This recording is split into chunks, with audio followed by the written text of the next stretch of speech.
Radio Pleine Conscience. Cette semaine, Radio Pleine Conscience a le plaisir de recevoir Manon Breton, coach et enseignante de pleine conscience et de yoga, conférencière, auteure, diplômée en psychologie, intervenante en toxicomanie, accompagnatrice en soins palliatifs. Manon Breton œuvre dans la santé globale et le travail thérapeutique depuis 20 ans. Elle œuvre en milieu hospitalier, corporatif, carcéral et scolaire. Elle est enseignante qualifiée de MBSR, Mindfulness Based Stress Reduction, ou la réduction du stress basée sur la pleine conscience. Bonjour Manon et merci beaucoup d'être avec nous aujourd'hui. Bonjour Roxane. Comment ça s'est passé pour toi? Je vais y aller tout de suite avec ça, la découverte de la pleine conscience. À quel moment ça s'est passé? Ça s'est passé dans un moment de grande transformation. En fait, je pourrais même dire de mutation. Un moment où j'étais...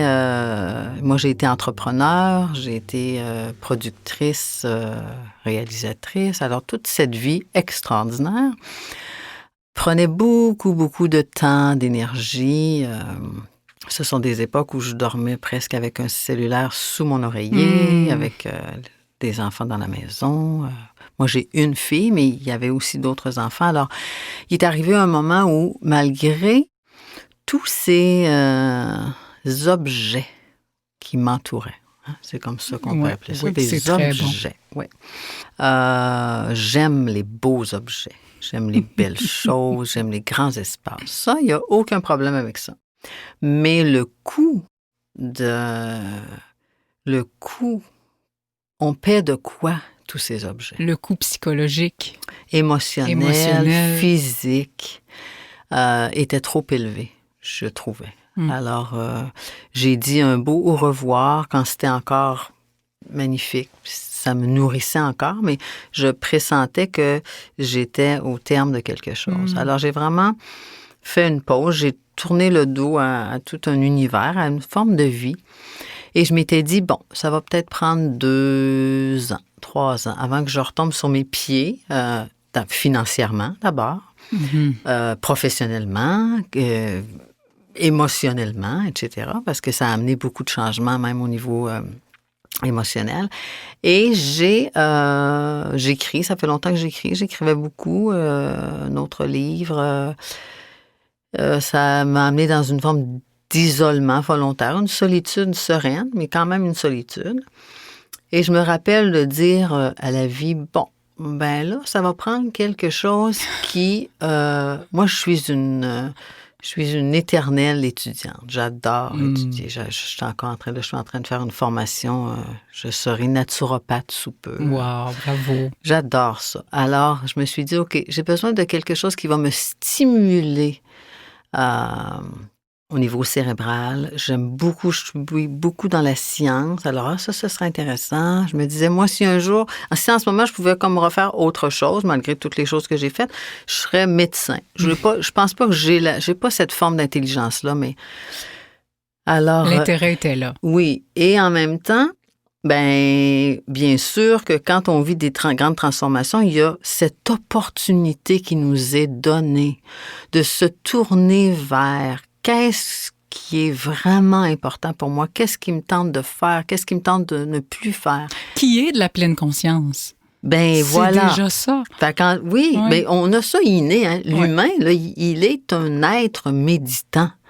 On n'est pas en train d'apprendre une nouvelle activité. Ça, on y reviendra dans quelques secondes. Mais alors, pour finir mon petit parcours, c'est que j'ai comme demandé à la vie, OK, là, moi, j'ai envie d'apprendre quelque chose, que ce soit quelque chose de structuré, en même temps de très profond, je dirais, d'une coutume traditionnelle ou millénaire. Quelque chose qui a fait son bout de chemin et qui a fait ses preuves. Alors, j'ai demandé ça et écoute, de fil en aiguille, quelqu'un me dit, il y a tel livre, as-tu entendu parler de telle chose? Et tu sais comment la vie, elle est magnifique, elle est toujours parfaite. Il faut juste qu'on lui parle et qu'on écoute. Oui, surtout. Alors voilà, c'est ce qui est arrivé. Puis ça a pris une couple d'années. Je suis allée aux États-Unis. J'ai été formée avec l'équipe de Jon Kabat-Zinn. J'ai eu ce celui privilège. Qui a amené finalement la méditation dans la médecine telle qu'on la pratique ici. C'est un biologiste moléculaire. Alors, OK. c'est un médecin qui a travaillé à l'hôpital, à l'Université du Massachusetts, au centre hospitalier là-bas. C'est là que je suis allée étudier. OK. Et oui, bien sûr. Alors, la pleine conscience, ça a d'abord été, je dirais, testé, entre guillemets, ou utilisé dans un hôpital. C'est qui est très intéressant. Oui. Au cœur de gens qui ont cette analyse naturelle et vraiment ce rapport au corps très, très quotidien. Alors, voilà. Et ça répondait à tous ces besoins. Et j'ai rapidement vu, moi, je méditais déjà, mais ça a amené parce que la méditation, ce n'est pas une activité. La méditation, c'est une façon de vivre sa vie. C'est un état d'esprit. Parce qu'on peut méditer en marchant. On peut méditer pratiquement à tout moment.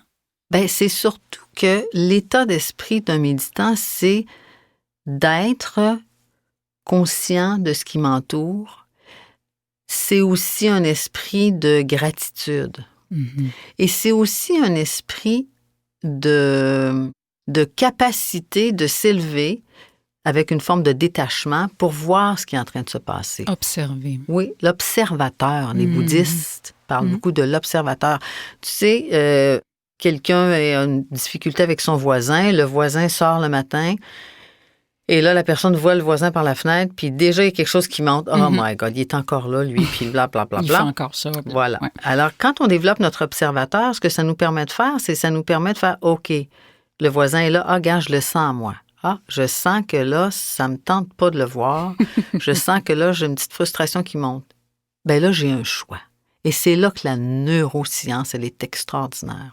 C'est cette compréhension-là que, tu sais, on a comme une espèce de firewall qui est l'amygdale dans le cerveau. Oui. Hein? Et l'amygdale, elle check ça, puis elle fait « OK, ça, c'est un danger, c'est un stress. Est-ce que ça vaut la peine que je me stresse? Est-ce que c'est un tigre qui a des grosses pattes ou c'est juste un petit chat qui me voisin. provoque? Oui, un petit voisin, exactement.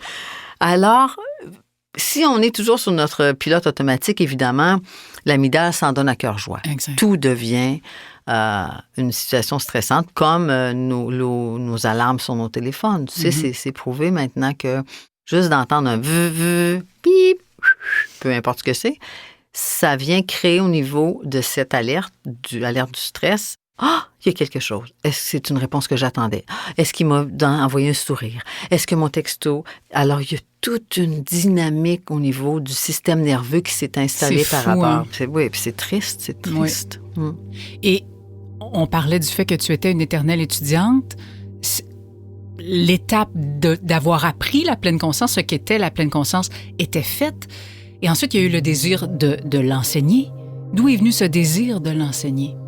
Tu sais, moi, j'ai une formation de comédienne. C'est ça que j'ai fait dans ma vie, en début de vie. Et fait qu'il y a cette facilité de communiquer. Mm-hmm. Et cette facilité, pourquoi? Parce que ça m'intéresse. Moi, je peux pas garder quelque chose qui fonctionne pour moi, je peux pas le garder. Je trouve ça, c'est terrible. Faut que ça soit partagé. Ben, il me semble que c'est ça le concept de nous, les êtres humains. Mm-hmm. Il y a quelque chose qui fonctionne, on le partage. Alors, ça s'est fait de façon vraiment naturelle. Ça s'est fait... Tu sais, j'ai eu ce privilège, et je remercie vraiment la vie à tous les jours, de ne pas avoir eu à chercher, quémander, espérer de pouvoir partager mon... Non, ce message-là, il est tellement important à partager, puis il y a plein de monde comme moi, puis il y a plein d'autres gens qui partagent d'autres choses qui sont essentielles, mais ceux qui choisissent de partager des éléments qui risquent d'améliorer la qualité de notre existence, c'est merveilleux quand tu n'es pas en train d'essayer de convaincre les autres que s'ils t'écoutent, ça leur fera du bien. J'ai pas eu besoin parce que la pleine conscience, je dis la pleine conscience, mais on s'entend que c'est au-delà d'un cursus. Hein? C'est beaucoup plus grand, là, en plus que le terme est un peu surutilisé. Mais cette approche de... En fait, ce que c'est que moi, quand je suis allée dans cette approche, j'ai fait le choix de venir me rencontrer. Et ça fait vraiment kitsch, mais c'est ça pareil. C'est comme si tu passes ta vie avec ta meilleure amie de fille, mais quand tu vas prendre un café, tu l'écoutes pas vraiment, tu sais pas vraiment comment elle va, tu lui parles de choses un peu superficielles, de temps en temps elle pleure, puis tu lui passes la main dans le dos. C'est ça qu'on se fait. C'est vrai. On se traite moins bien que notre meilleur ami. Mhm. Alors, ça me tentait de venir voir comment j'allais. Et là, j'ai vu que ça allait ordinaire. Tel autre aspect, j'étais toujours sur mon autopilote. Dans les relations amoureuses, oh my lord, le pattern qui n'arrêtait pas de se répéter. Ça a été du travail, mais quelle joie de travailler dans cette... parce que dans ma vie, je dirais que le thème qui était le plus puissant, c'est vraiment les relations amoureuses. C'est sûr que l'amour, c'est le truc dans la vie. On s'entend-tu? C'est comme la gasoline qu'on met dans notre moteur. Exact, ouais. Mais alors ça a été comme mon carré de sable le plus merveilleux, mais Parce le plus qu'on exigeant. peut mal aimer aussi. Hein? On s'aime mal et on aime mal les autres bien souvent aussi. Et on ne se laisse pas aimer. Et aussi. Tu sais, on ne pourra jamais laisser quelqu'un. C'est comme si on ne pourra pas jamais laisser quelqu'un nous aimer plus que le niveau avec lequel on est capable de s'aimer. C'est comme si moi, je dis, je sais que je suis d'une couleur bleue. Hein? Moi, je dis, moi, non, je suis bleu. En fait, peut-être que je suis turquoise, mais je ne le sais pas, parce que je ne l'ai pas trop vu. Mais je me dis, non, mais je suis bleu. Je pense que bleu, c'est correct. Moi, moi. Voilà, Ouais. c'est moi.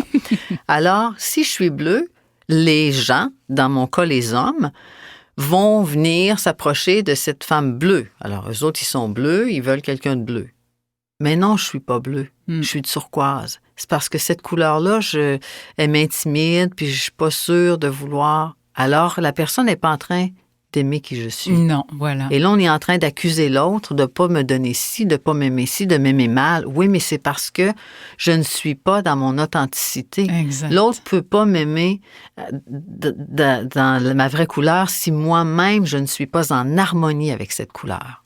Et ça, je travaille beaucoup avec les couples et je trouve que c'est vraiment le nerf de la guerre. C'est tellement bon. C'est si je ne me suis pas placée, moi, avec moi-même, il n'y a personne qui va pouvoir venir dans cette zone. Je n'y suis même pas moi-même dans mon jardin. Ça. Exactement. Je le pointe du doigt. Quel beau jardin, mais je n'y vais jamais. Mais je voudrais que mon chum, il passe son temps là. Mais il va être tout seul. À l'entretenir. Il va être tout seul. Il a dit c'est qu'il est ça, beau. arroser les fleurs, à me planter des fleurs sauvages.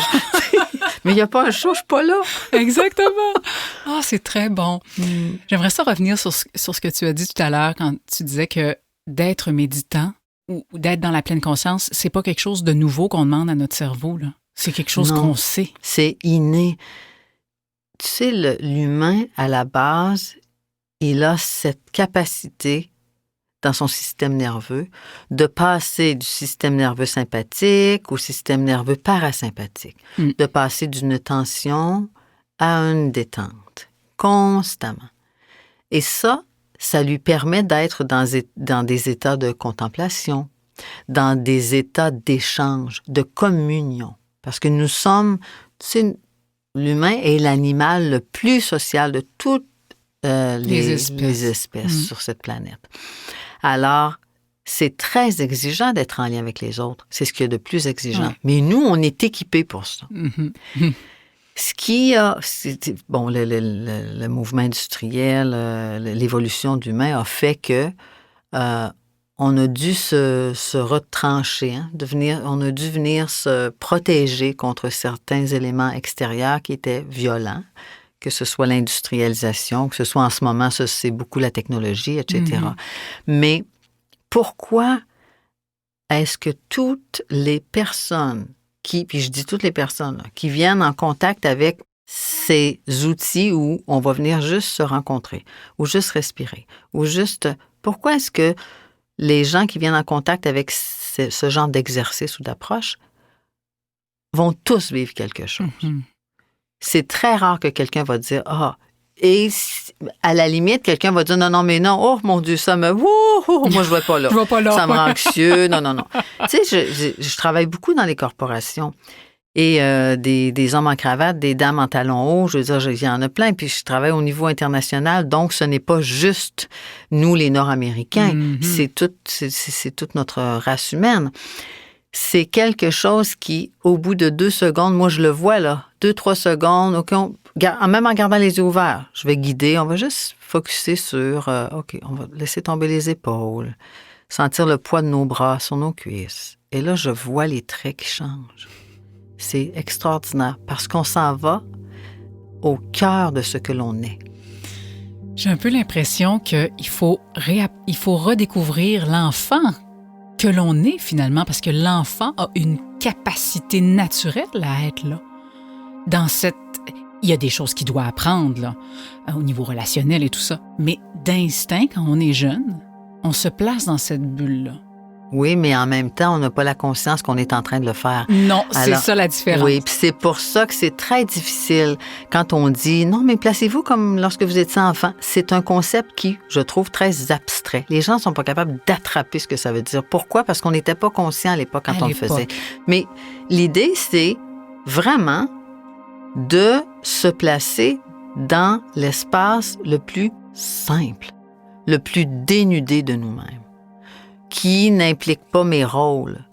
Cet espace où je ne suis ni mère, ni amie, ni travailleuse, ni copine, je n'ai aucun rôle. Je suis dans cet espace où il n'y a aucune attente, je n'ai aucune obligation, je n'ai aucune responsabilité. Pendant quelques respirations, je suis juste là. Je me paye le luxe d'être là à rien faire. Il n'y a rien qui m'attend, il n'y a rien, on ne me demande rien. Nous avons tous 5 minutes par jour. Tout le monde a 5 minutes par jour. Oui. Et ça se fait n'importe où. Ça se fait n'importe où. C'est vraiment l'exercice, c'est de déplacer mon attention sur est-ce que j'ai les mains chaudes? Ah, mon Dieu, c'est vrai, j'ai les mains un peu fraîches. OK. Ah, est-ce que je peux m'entendre respirer? Et c'est correct si je respire dans la gorge ou dans la poitrine. C'est d'arriver dans cet espace où je ne suis pas en train de me juger. Je ne suis pas en train de me demander si je suis belle, si j'ai vieilli, si mon linge me fait bien. J'aurais pu maigrir un peu. Je suis pas assez en forme. La fille avec qui je travaille est vraiment plus en shape. Tout ça. Le discours intérieur. Voilà. C'est un endroit où il n'y en a pas de discours intérieur. Tu sais, c'est de venir se placer simplement dans l'œil de la tornade. La tornade, c'est la vie. C'est tout ce que tout le monde nous demande. Ce sont les sons, les gens, les relations. C'est la vie, la tornade. Et là, pendant quelques secondes, je viens me placer dans l'œil qui est un grand, grand, grand vide, un grand, grand, grand silence, où il n'y a absolument rien. Et ça, c'est transformateur. Ça, c'est transformateur. C'est reposant aussi. Bien, en fait, le corps tombe en homéostasie. Il y a toute la régulation des organes de façon à ce qu'ils fonctionnent de façon optimale. Il y a tout le système, régénération des cellules. C'est extraordinaire ce qui peut se passer en 1 minute dans notre corps quand on est vraiment dans cet espace.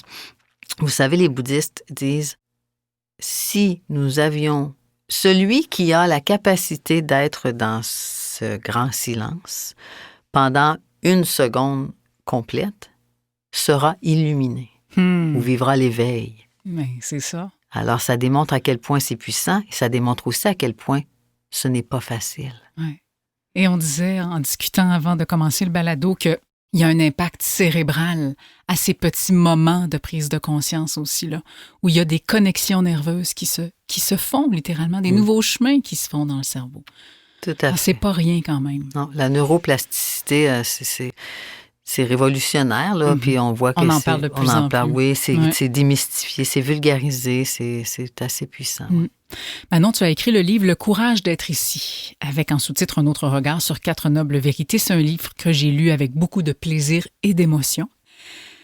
Tu te livres en toute honnêteté, c'est un livre très personnel. Tu y parles entre autres de ta conviction que les épreuves renferment un message. Toutes les épreuves renferment un message et un potentiel de libération. Mais ces messages-là, on les décode souvent juste après coup, et même des années plus tard. Est-ce que tu parviens, au cœur d'une épreuve aujourd'hui, à te rappeler que ce que tu vis est un message en devenir? Est-ce que tu arrives à le faire quand tu es en train de vivre une épreuve? En fait, il arrive un moment où ce n'est plus une question de se rappeler ce concept. C'est qu'il est vivant à l'intérieur de soi. Alors, ce n'est plus le cognitif qui doit dire « oui, tu te rappelles à l'intérieur de ce que tu vis, puis tu pleures ou tu es vraiment en colère ». Il y a quelque chose qui va... Je me rappelle d'avoir écrit « Au cœur de toute épreuve », il y a une perle Et la perle, elle aura la brillance, la beauté de l'énergie qu'on aura mis pour passer à travers l'épreuve. Oh, c'est tellement beau, quelle belle image. Alors, c'est une... ça, c'est vraiment un... Tu sais, en anglais, on dit « surrender ». Mm-hmm. En français, on dit « lâcher prise », mais c'est plus qu'un lâcher prise. C'est comme je m'abandonne en toute confiance, en sachant que la vie, par défaut, c'est une série de moments, parfois difficiles, parfois très joyeux, parfois des moments d'extase. Tous ces moments ont comme but de me libérer de mes limites et de me rapprocher de cet espace, de mon essence, de ce qu'on parle depuis tout à l'heure.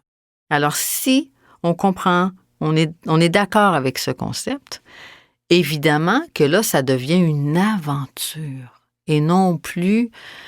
on n'est plus en train de subir notre vie, mais on est en train un peu de la danser. Il y a des fois, on se fait marcher sur les pieds. On fait, bon, ben écoute, donc qui est-ce qui me marche sur les pieds? Ah, OK. C'est ça, c'est ma sœur qui me marche sur les pieds parce que, ah, OK. Mais ça devient une école. Oui. Et encore là, à force de présence à soi, de méditation, tout ça, c'est là qu'on y parvient. Ben ça aide. Ben on peut pas venir se rencontrer si on a cette relation-là avec la vie. Parce que c'est comme si je disais à la vie, il n'y a pas de problème. Mais tu sais, quand je dis la vie, appelez ça comme vous voulez, là, mais c'est plus ce rapport à... la vie, c'est soi aussi. Hein. C'est comme si moi, je me dis, ben c'est bien. Bien sûr, je vois ça, c'est en train de se passer. Ça fait lever une émotion en moi. Ah, ça, c'est intéressant. OK. Alors, au lieu de résister, de me battre, d'être en colère, ben je laisse ça me traverser. Parce que si une situation me traverse, elle me transforme. Si je résiste aux situations, je ne suis pas transformée, mais en fait, je vais être affectée, je vais me durcir, je vais m'éloigner de ma source. Tu sais, la source... Ce qui n'est pas ce qu'on veut. Non, puis la source, pour chacun, c'est... Il y a des gens qui vont dire, ben la source, c'est quand je me rapproche de Dieu. La source, c'est quand je me rapproche de ce que moi, je suis dans mon essence. Chacun a son vocabulaire. Ça, c'est vraiment pas important. Parce que vous savez... quand je dis c'est à tout le monde, mais je te vois pas. Quand on regarde toutes les philosophies, les grandes philosophies de ce monde, elles ont toutes comme direction une vision que nous sommes des êtres connectés d'abord entre nous et des êtres qui ont une...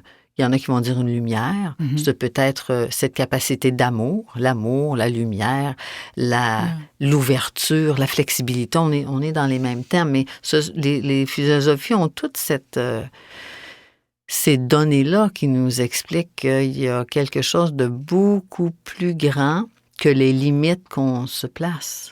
Oui. C'est comme si nous sommes placés dans des cages. Tu sais, l'image de l'oiseau qui est dans sa cage, mais la porte est ouverte. C'est beaucoup ça. Oui. C'est beaucoup ça. On est en sécurité dans notre cage. Hein? Ben c'est se défaire de cette illusion aussi qu'on est en sécurité dans notre cage. Oui, puis on est inconfortable dans notre zone confortable, oui, notre zone de confort. Je lâcherai pas ma zone de confort inconfortable. Ben non, c'est ça. Je citais tout à l'heure le sous-titre de ton livre. Tu te racontes en parcourant les 4 nobles vérités de Bouddha qui sont à la base de plusieurs philosophies et approches psychologiques comme la pleine conscience. Donc, il y a souffrance, il y a une cause à cette souffrance, il y a cessation de la souffrance et il y a une voie qui mène à la cessation de la souffrance. Dans la première partie qui est consacrée, première partie de ton livre qui est consacrée à la première noble vérité, tu racontes, après avoir, selon tes dires, longtemps hésité à le faire, ta mort. C'est un passage très troublant. Tu as vécu une EMI, une expérience de mort imminente, après avoir été piqué par une guêpe. Tu ne voulais pas raconter une Xème EMI parce qu'il y a beaucoup de choses qui ont été dites là-dessus. Mais ton récit, je l'ai trouvé touchant, révélateur et nécessaire aussi. Ce qui m'a marqué de ton expérience, ce sont les semaines qui ont suivi l'expérience. Cette lourdeur de la vie que tu as ressentie dans toutes les fibres de ton corps, au plus profond de ton âme, et qui justifie, je trouve, le titre de ton livre, Le courage d'être ici. Est-ce qu'on pourrait dire que l'une de tes plus grandes prises de conscience suite à cette expérience-là, c'est que nous devons chaque jour rechoisir la vie? Est-ce que tu comprends ce que je veux dire? Tout à fait. J'aimerais ça dire oui, parce qu'il y a des gens qui reviennent et font oui, c'est extraordinaire. Bien sûr que c'était transformateur, mais comme le livre, comme j'ai écrit dans mon livre, j'ai été pendant près de 2 ans à vivre une grande nostalgie. Moi, c'est ça qui était beaucoup présent, la nostalgie et le désir d'y retourner dans cet espace. La résistance à être sur la terre, dans ma vie, dans sentir mon corps. les limitations. Beaucoup. L'imitation de l'esprit, du corps, de tout ça. Jusqu'au moment où, parce qu'il y a eu l'événement, mais il y a eu, l'empreinte a été assez profonde. Oui, j'imagine. Et 2 ans plus tard, il y a quelque chose qui s'est... Je le savais et je le vivais déjà ça, mais il y a quelque chose encore plus profond qui s'est... C'est comme s'il y avait... Moi, j'avais mon expérience qui m'avait amené dans un espace... justement, quand on se rencontre, il y a quelque chose qui est plus grand. Il y a des gens qui vont dire que c'est comme une autre réalité, c'est comme un autre espace. C'est quand on est en train de respirer. Effectivement, on vient visiter un autre espace en nous. Mais c'est comme si moi, j'avais, dans l'expérience de mort imminente, j'avais été visiter ça, mais à puissance. Puissance 1 million et tous les 0. Alors, quand je suis revenue, pout, respirer. J'ai comme un peu boudé. Je continuais à me recueillir, mais oh boy, que c'était comme une petite copie cheap de ce que j'avais vécu. Et jusqu'au moment où j'ai fait, non, Manon. Non. Arrête de bouder ça. Ouais. C'est à travers ça que tu vas retourner exactement à la même place. Wow. Et là, j'ai eu tout l'impact. Et là, j'ai arrêté de pleurer quand j'en parlais. Parce que pendant 2 ans, je pouvais pas en parler de cette expérience. Je pleurais. J'étais mélancolique. Voilà, comme on pleure quelqu'un qu'on vient de perdre, par exemple. Oui. Alors, ce que ça m'a donné, non pas de me dire, OK, il faut que je vive chaque moment. Non, ça a été plutôt de, all right, c'est là. Oh my God, c'est en moi, ça. C'est en moi, cet espace. Je ne l'ai pas perdu. Non, au contraire, je l'ai rencontré. Voilà. Je suis allée rencontrer ce qu'il y avait déjà en moi. Je suis allée rencontrer ce vaste espace de calme, de plénitude. D'amour. Beaucoup d'amour. De grâce aussi. De grâce. Et je suis allée rencontrer cet espace et ça m'habite vraiment maintenant jusqu'au bout des doigts. C'est sûr que j'ai toujours été encline, j'ai toujours été... je suis une personne de compassion. Depuis que je suis petite, on me dit « Oh, mais toi, t'es comme ton père, t'es tellement plein de bonté. » Alors, c'est un mot qui a résonné beaucoup dans ma tête d'enfant, la bonté. J'ai ça. Mais là, ça a pris une autre dimension, une dimension encore plus puissante. Tu sais, je travaille dans les prisons, puis je travaille avec les gens en première ligne, mais aussi avec les détenus. Et même avant, pour moi, c'est évident que les gestes durs et désorganisés qu'on pose viennent de nos blessures les plus profondes. Oui, c'est certain. Et mon Dieu, que la dernière chose qu'on veut faire, c'est de juger ou de blâmer. On veut accueillir. Et je le dis, je pense que je l'ai écrit, j'ai suivi pendant un moment, il y a quelques années, quelqu'un qui était en prison pour 25 ans, qui était sur le point de finir son 25 ans. Fait que je dis souvent, vous savez, 25 ans, c'est pas parce que tu as volé un dépanneur. Hein? Non. Il n'y a aucun moment où, d'abord, j'ai eu peur, jamais. Aucun moment où j'ai eu l'envie de juger cette personne. Tout ce moment-là, c'était « Oh my God! » Juste envie de le prendre, puis de faire « OK », puis d'essayer d'être là pour peut-être mettre des lumières sur des chemins qui pourraient amener à quelque chose de beaucoup plus serein. Mais alors, oui, ça m'a rapproché encore, ça m'a donné, je vais dire, là, ça m'a donné la permission d'être ça toujours, parce que ce n'est pas populaire.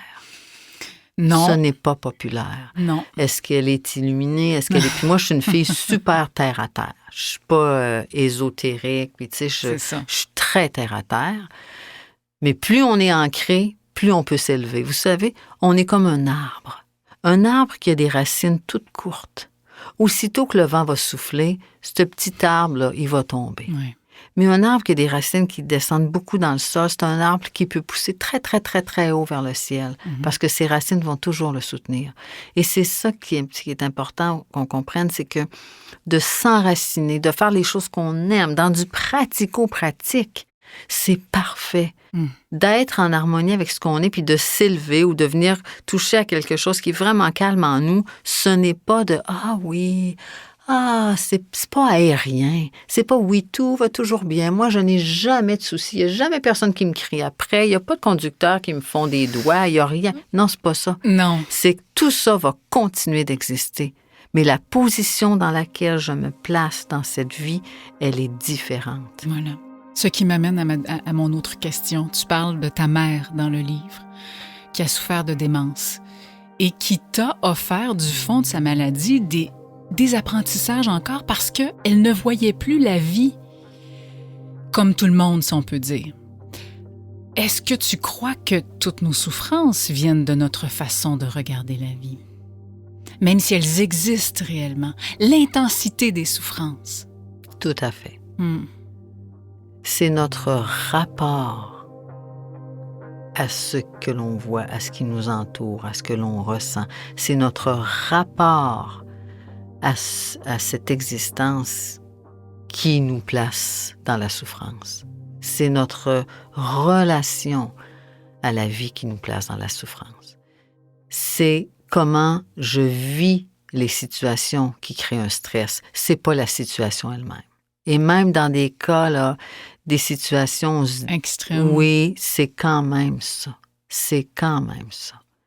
Comment moi je l'aborde, comment je le vois, est-ce que je suis capable de prendre un pas de recul et d'observer cette situation? Est-ce que je suis capable, dans cette observation-là, parce que si je me recule, je vais être capable, dans cette situation, de voir, d'être témoin, de voir l'ensemble de la situation. Donc, si je vois l'ensemble, ça veut dire que j'ai cette capacité de répondre de façon juste. De faire un choix. Oui, tout à fait. Comme on parlait tout à l'heure. Et tout est une question de choix.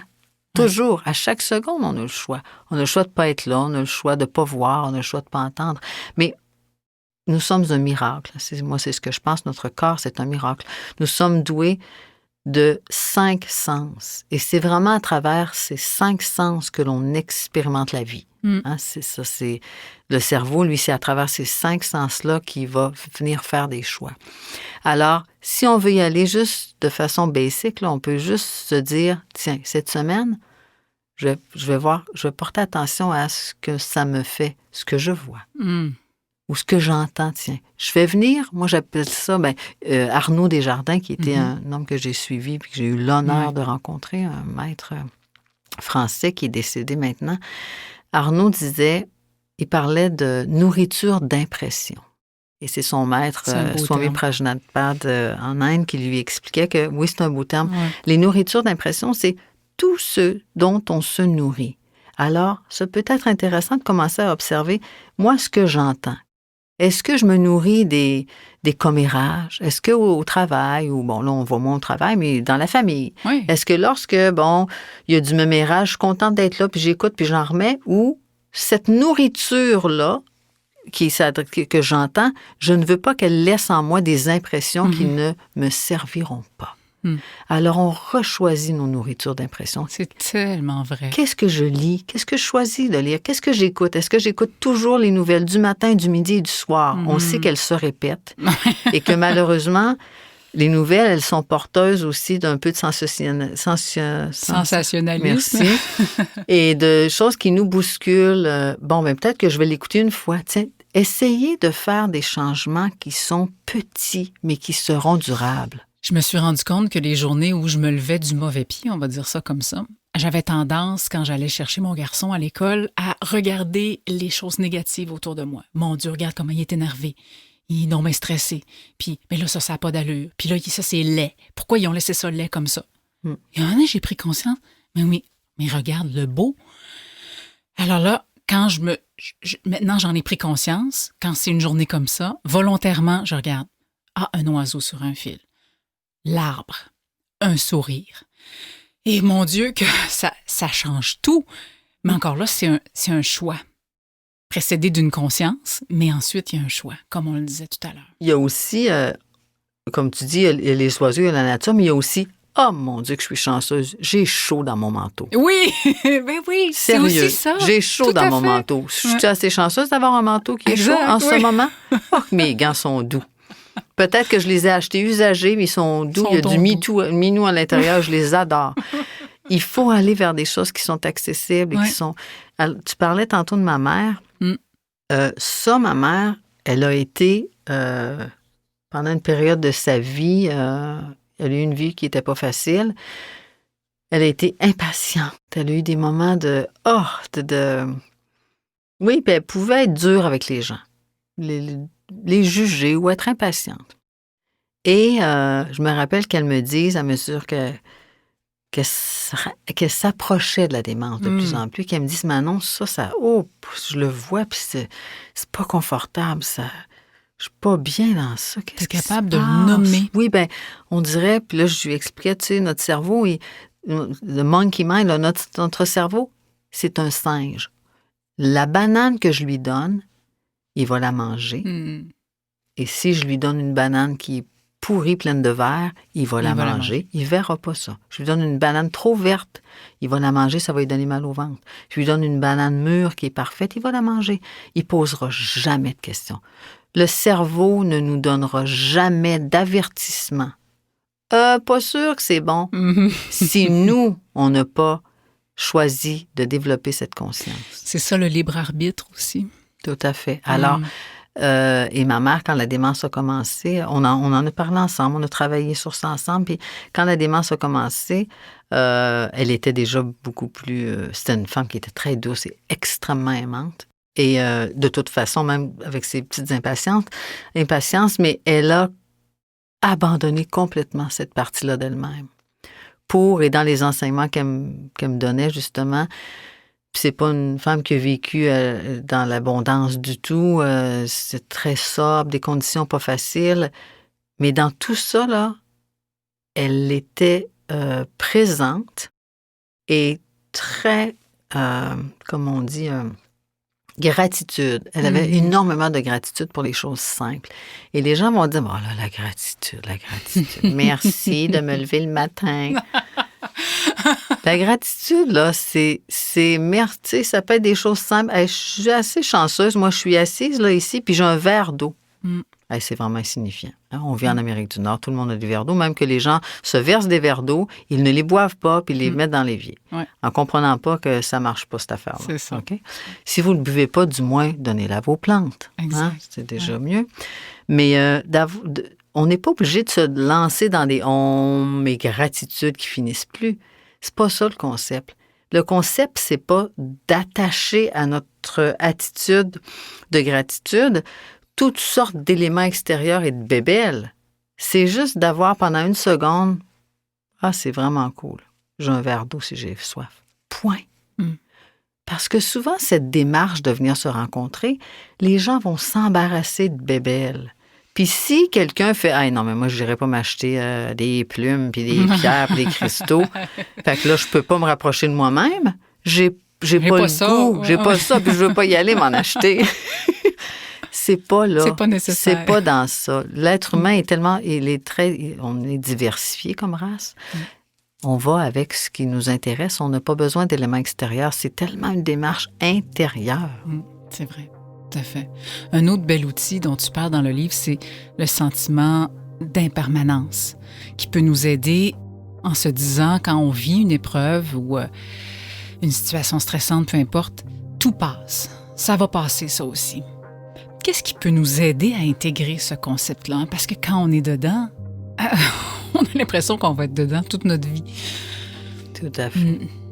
Moi, je trouve qu'il y a un outil qui qui est souvent je dis, la joie, c'est la sœur de l'amour. Il y a un outil qui met la lumière, qui met comme une douce lumière sur toute cette perception de la vie, et c'est la joie. La joie, on n'est pas obligé de se plier en quatre puis faire semblant d'être joyeux, mais la joie, elle ouvre les portes qui sont fermées à clé.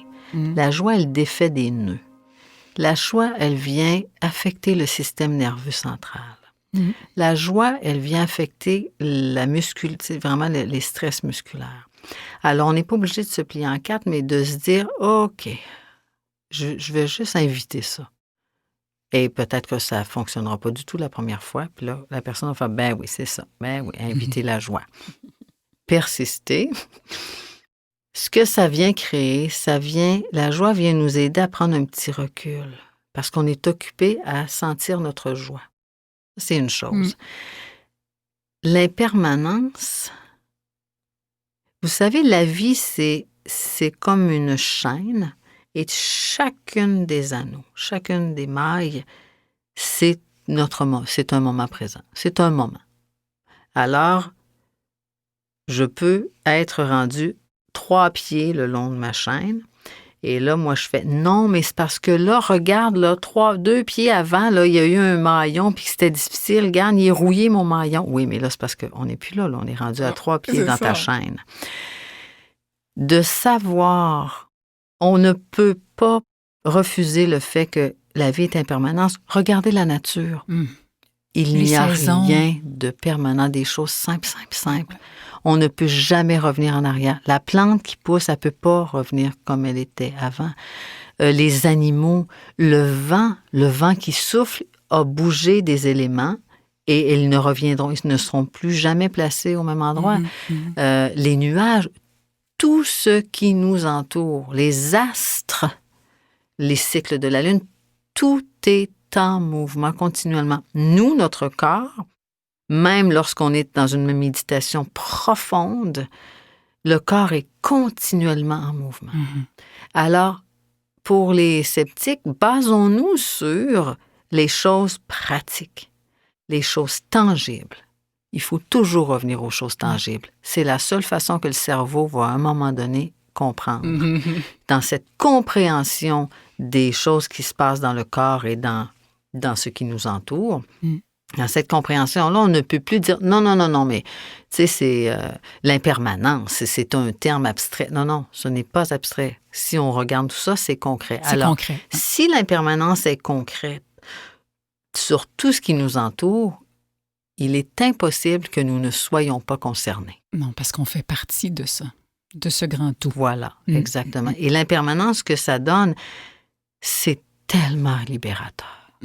C'est tellement libérateur. Parce que c'est comme, OK, tout bouge, OK.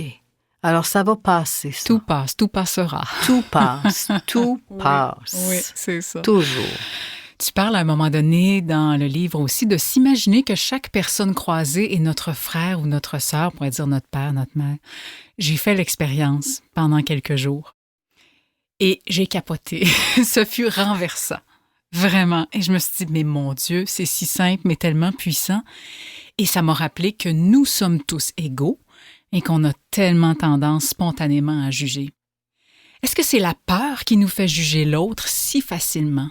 Ben, c'est la peur de se découvrir. Parce que si je m'approche de l'autre, il me verra. C'est notre peur de nous-mêmes qui nous empêche de rencontrer l'autre. Et c'est intéressant que tu soulèves cette partie du livre parce qu'il y a plusieurs personnes qui m'en parlent. Oui. Puis j'en ai encore, j'avais une entrevue il y a quelques jours, puis je disais encore à quel point c'est vraiment important de se donner cet espace en voyant l'autre, de se dire, ben ce pourrait être le meilleur ami de notre famille. C'est peut-être le meilleur ami de mon frère. Oui. Et ce que ça crée au niveau du cerveau, ça va venir stimuler l'ocytocine. Moi, ça, c'est mon hormone. Ben, en fait, c'est un neurotransmetteur, mais C'est l'hormone de l'amour, Oui, l'hormone c'est de ça. la fraternité. Qu'on sécrète quand on est une maman envers Voilà. son petit bébé. Et qu'on sécrète à toutes les fois qu'on regarde l'autre, même si c'est la fille au dépanneur et on lui dit merci avec un grand sourire et qu'elle nous rencontre, même si on a un masque. Toutes ces opportunités que nous avons de voir l'autre. Tu sais, souvent, je dis aux gens, je fais beaucoup de conférences en Zoom, puis je dis aux gens, avant de commencer votre meeting, 2 secondes. Tu sais, les gens vont ouvrir la fenêtre de Zoom ou autre. Oui. OK, allô, bon, mais aujourd'hui, on va commencer, on va parler de ce dossier-là. Et c'est parti. Oh boy. Oh boy, oui. Prenez comme juste 2 secondes d'abord. Calmons-nous. Oui, puis de vous voir la bête, là. Regardez-vous la face. On se dit bonjour. Un petit sourire, c'est Oui. simple. On n'est pas obligé de se lancer dans des Mais choses non. personnelles du tout. On reste au niveau du cadre de travail sans problème. Mais d'atterrir. J'atterris en présence de l'autre. J'atterris avec mon chum quand je suis à la maison. J'atterris 2 secondes avec les enfants avant de faire les mots t'as dit devoirs online. Atterrir en présence de l'autre. Ça vient donner cet espace où, oui, l'ocytocine, c'est une hormone qui transforme. Vous savez, l'ocytocine, là, lorsqu'on vit du stress, il y a beaucoup de cortisol, hein, et trop de cortisol, ben c'est destructeur. Oui. Ça crée même des maux physiques. Ben l'ocytocine, cette petite hormone d'amour-là, elle, une de ses jobs, c'est de venir réparer les lésions du cœur.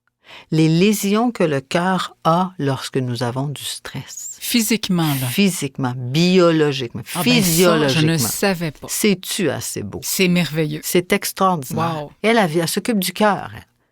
Elle s'occupe du cœur pour qu'on se regarde, qu'on se voit, puis qu'on soit bien parce qu'on a besoin du regard de l'autre, de la présence de l'autre, du sourire de l'autre. Mais non seulement ça, c'est qu'elle vient, elle travaille dans le backroom, là, puis elle nous répare le cœur. Alors, de se donner toutes les occasions possibles juste de voir l'autre. Un étranger, n'importe qui. Mais en fait, c'est pour nous qu'on le fait. C'est certain que l'autre aussi, son ocytocine va être activée, stimulée. Mais on sait que c'est une hormone vitale. C'est vital. Vous savez, il y a longtemps, il y a une dizaine d'années, il y a des données qui sont sorties sur les petits bébés naissants. Bon, puis on expliquait que, c'est pas parce qu'ils ont fait des tests, mais avec des données, dans certains pays, il y a des conditions très difficiles dans les orphelinats pour les petits bébés.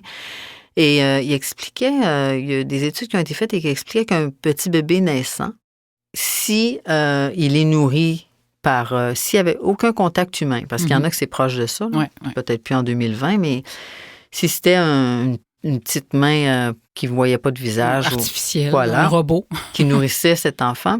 Au bout de 3 semaines, ce bébé naissant allait souffrir de l'atrophie de ses organes. Alors, le corps commence à se décomposer. C'est-à-dire que les hormones, les organes, l'ensemble du corps, les muscles, ne peuvent plus se développer. C'est pas peu dire. Non. On doit se voir. On doit se voir. Et là, avec la pandémie, même si on se voit sur l'écran, prenez le temps de vous voir. Salut. Ah, moi, c'est pas évident le matin. Ah, non, nous autres non plus. Bon, ben, on y va, on commence, gang. OK, parfait. Juste ça fait une différence. Et j'ai envie de te demander, on achève déjà notre entretien. Comment, justement, tu vis tout ce qu'on vit actuellement, personnellement? Ce que je pense, c'est que, je vais parler personnellement après, dans l'ensemble, nous avons tous perdu nos points de repère. Nous n'avons plus de points de repère. Alors, ce qui est difficile, c'est que quand on n'a plus de points de repère, qu'ils soient positifs, négatifs, quand on n'a plus de points de repère, avoir de nouveaux visages, entendre de nouveaux mots, mais qu'on voit toujours les mêmes gens, puis qu'on en voit de moins en moins, qu'on sort moins, c'est que on reprend souvent des habitudes qui étaient moins saines. Alors, il y a plusieurs personnes qui ne fumaient plus, on recommence à fumer. Mangeaient bien, mangent moins bien. Se couchent à des heures qui n'ont pas de bon sens. Buvaient pas tant, boivent beaucoup. Oui, c'est beaucoup de ça. Combien de fois qu'on a envie de rester dans notre lit, rouler en petite boule. Mardi, ça serait le fun. Jeudi aussi. En fin de semaine, je dors toute la fin de semaine. Ben, c'est parce que on est dépourvu des éléments vitaux. Qui sont de s'habiller pour sortir dehors avec une chemise propre, puis un pantalon qu'on n'a pas mis depuis une semaine, puis des beaux bonnettes. Bien, c'est ça, là, en ce moment, ce qui se passe, c'est qu'on est en train d'être dans une zone où le self-care, le soin de soi, n'est plus important. Parce que si on est moindrement fatigué et il faut aller travailler, bien, on se dynamise en se disant, bien, je vais rencontrer les gens, j'ai le goût d'être bien, j'ai le goût de m'aimer, j'ai le goût de me sentir belle et bien. C'est ça, c'est là, pas on de a la perdu superficialité. ça, là. Là. Non. C'est un sentiment de prendre soin de soi. Oui. Ouais. Alors, comment je vis ça? D'abord, j'ai beaucoup de travail en accompagnement, c'est sûr, que ce soit individuel ou en groupe ou tout ça. Fait que ça, je me sens privilégiée de pouvoir continuer. C'est des moments importants pour les gens qui font ce que je fais, là, que plusieurs d'entre nous font de différentes façons. Ceux qui savent avoir des outils, c'est impératif qu'on prenne soin de nous en ce moment. Même si c'est pas facile, il faut qu'on prenne soin de nous pour pouvoir être à la hauteur des demandes. Exactement. C'est très important. J'ai le privilège de vivre dans une maison bigénérationnelle.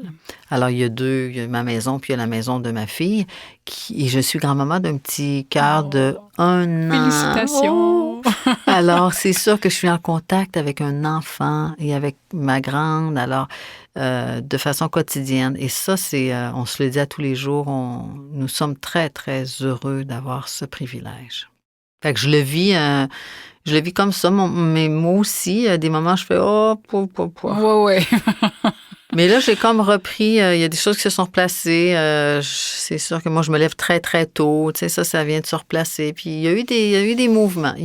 Mais c'est sûr que avec je vous dirais que moi, ça fait plusieurs années que je vis avec une joie immuable.